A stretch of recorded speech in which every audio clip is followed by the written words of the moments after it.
95 years ago, on the 27th January, Tsipora Fevlovic was born in a village in modern-day Romania. She lived a happy childhood, but everything changed when, along with her classmates, she was forced out of school at the age of 14. Her crime? Being Jewish. The following years would be marked by fear, with the introduction of further legislation persecuting the Jewish community. Tsipora and her family retreated into hiding. Then, fear was matched by harrowing brutality when they were sent to Auschwitz in 1944. Tsipora would be one of the very few survivors, while her family were among the millions that were ruthlessly murdered behind wretched iron gates.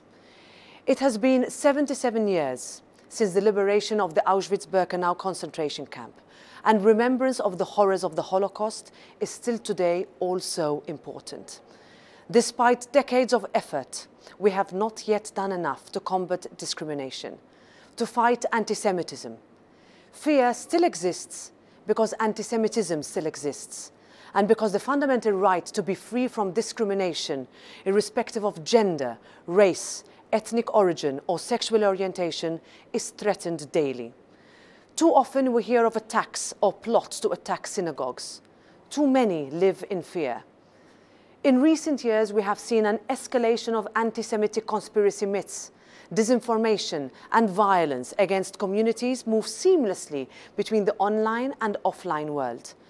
Fear is present because the threat remains, and this is our collective failure.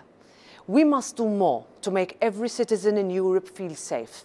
Everyone must be free to believe whatever they want to believe, and to be whoever they want to be.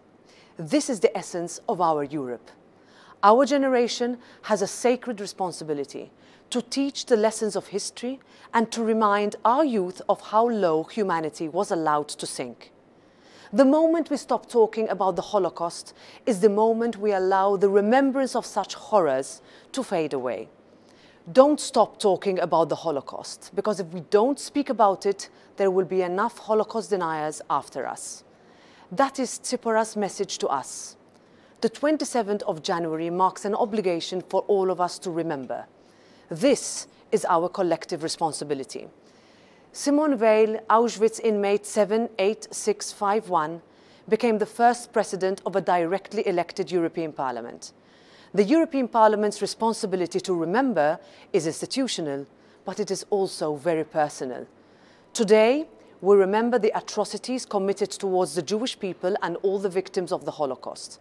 And we commemorate the liberation of the Auschwitz concentration camp, a liberation that signaled that there was still hope.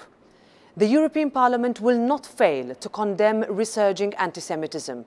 The European Parliament will continue to uphold our European values and fundamental human rights to bring an end to discrimination. This is our collective challenge. We will never forget. We will keep fighting. This is the European Parliament's pledge to you.